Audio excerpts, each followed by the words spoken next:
enunciado del ejercicio dice lo siguiente: considera las siguientes especies químicas y responda a las cuestiones siguientes. Apartado A.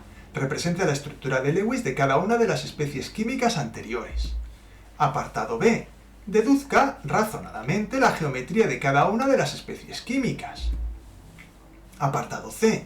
Explique justificadamente si las moléculas de metanal y tricloruro de fósforo son polares o apolares. Vamos a comenzar con el primer apartado. En él nos piden que representemos la estructura de Lewis de cada una de las especies químicas anteriores.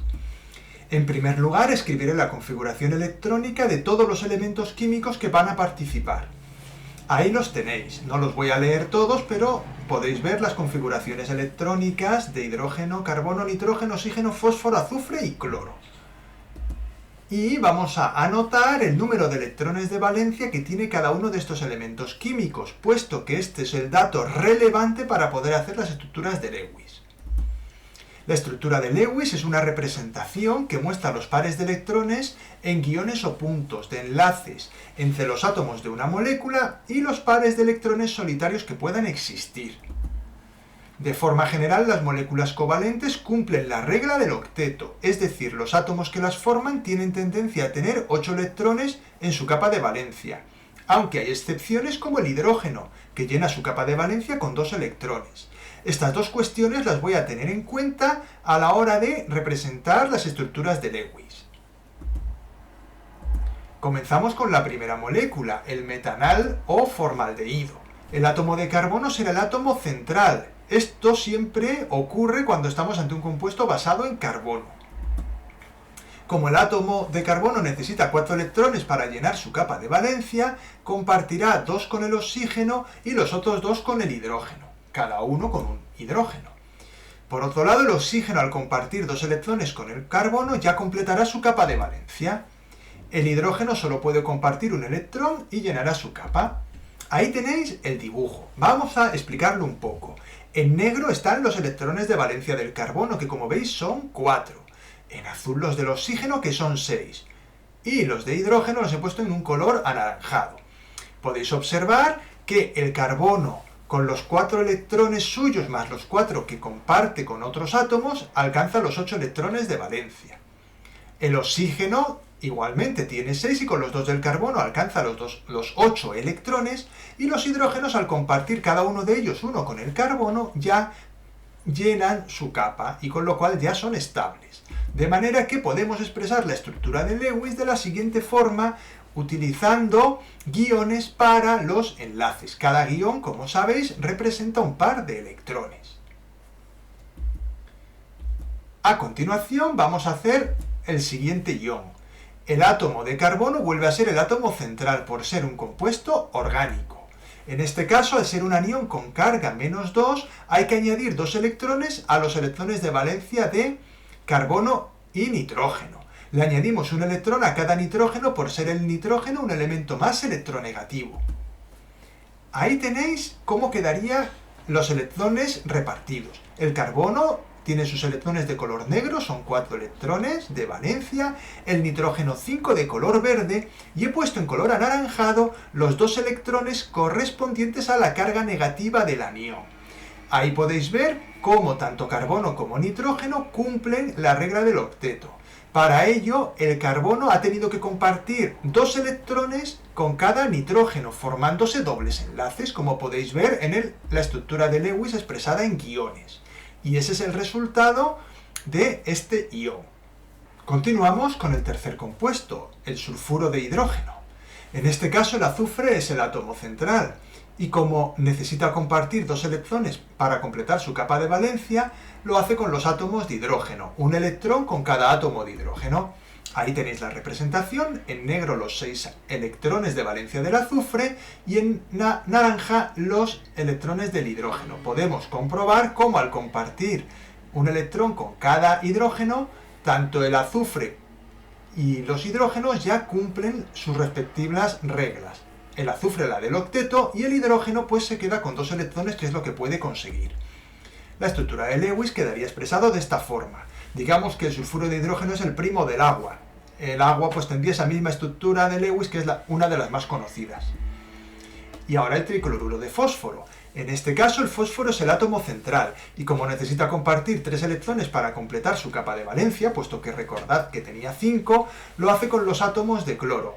Cada átomo de cloro necesita un electrón para completar su capa de valencia, con lo cual cada cloro comparte un electrón con el fósforo. Ahí tenéis los electrones de valencia, el fósforo de color negro y los de cloro de color verde. Ahí podéis ver cómo cada cloro comparte un electrón con el fósforo. Y así los 4 átomos, el átomo de fósforo y el de cloro, completan su capa de valencia, obteniendo la estructura de Lewis correspondiente al tricloruro de fósforo. En los apartados B y C nos piden que estudiemos la geometría y la polaridad de las moléculas. Para estudiar la geometría utilizaremos la teoría de repulsión de pares de electrones de la capa de valencia, que dice lo siguiente. Los pares de electrones de valencia alrededor de un átomo se repelen mutuamente y por lo tanto adoptan una disposición espacial que minimiza esta repulsión. Esto hay que escribirlo en el examen, pues nos va a servir para justificar las respuestas que demos. Por otro lado, en cuanto a la polaridad, una molécula es apolar si la suma vectorial de sus momentos dipolares es 0. Si esa suma vectorial es distinta de 0, entonces la molécula será polar. Comenzamos con la primera molécula, el metanal. Debido a que hay 3 nubes electrónicas alrededor del átomo central, estas adoptan una disposición triangular plana, que es la disposición que minimiza la repulsión. Por ello, la geometría molecular es triangular plana y los ángulos de 120 grados. La forma de la molécula es la que tenéis en pantalla.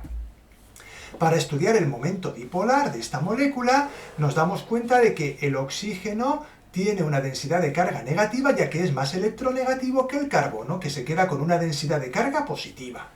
Por otro lado, los átomos de hidrógeno, como tienen electronegatividades parecidas a las del carbono, prácticamente esos momentos dipolares son muy pequeños al lado del carbono-oxígeno, por lo tanto no los ponemos. De forma que se puede ver que la suma de los momentos dipolares es distinta de 0 y por lo tanto la molécula es polar. Continuamos con la geometría de la siguiente molécula. Debido a que hay 2 nubes electrónicas alrededor del átomo central, estas adoptan una disposición lineal, disposición que minimiza la repulsión. Por eso la geometría de esta molécula es lineal. En este caso no nos han pedido la polaridad de la molécula, aunque siendo un ion se entiende que no lo hayan hecho, ya que los iones en sí mismos son polares. En cuanto al sulfuro de hidrógeno, debido a que hay 4 nubes electrónicas alrededor del átomo central, estas adoptan una disposición tetraédrica, que es la disposición que minimiza la repulsión. Mucho ojo, esto no es la geometría, es la distribución de los pares de electrones. Pero solo 2 de las nubes electrónicas del azufre forman enlaces, por ello la geometría es angular. Los pares no enlazantes no se utilizan en la geometría molecular. Ahí tenéis el dibujo de la molécula y se observa que su geometría es angular. También se puede ver la disposición tetraédrica de los electrones. Y vamos a terminar con el tricloruro de fósforo. En este caso, hay 4 nubes electrónicas alrededor del átomo central, igual que antes. Estas adoptan una disposición tetraédrica, disposición que minimiza la repulsión, pero solo 3 de las nubes electrónicas del fósforo forman enlaces. Por ello, la geometría molecular será de pirámide trigonal, tal como veis en la pantalla. Los pares no enlazantes, o en este caso el par no enlazante, no se utiliza en la geometría. Y ahí tenéis la forma de pirámide claramente. En esta molécula también nos piden la polaridad. En este caso, al sumar vectorialmente los momentos dipolares, estos no se anulan, por lo que la molécula es polar. Podéis observar que el átomo de cloro es más electronegativo que el de fósforo. Por ello he colocado la densidad de carga negativa en los átomos de cloro y la densidad de carga positiva en el átomo de fósforo. Si sumamos vectorialmente esos 3 momentos dipolares, podemos observar que no se anulan y por lo tanto, como hemos dicho antes, la molécula es polar. Y hasta aquí el ejercicio, que como veis es bastante largo. En los exámenes hay que escribir toda la parte teórica que he puesto y eso hace que este ejercicio sea de los más largos del examen. Espero que el vídeo os haya ayudado a explicar bien los conceptos más importantes que nos piden en este ejercicio y que os haya ayudado a resolver las dudas que pudierais tener. Se agradece un like y si queréis seguir recibiendo vídeos como este, suscribíos al canal y activad la campanita. Muchas gracias por vuestra atención en este largo vídeo y nos vemos en el siguiente vídeo.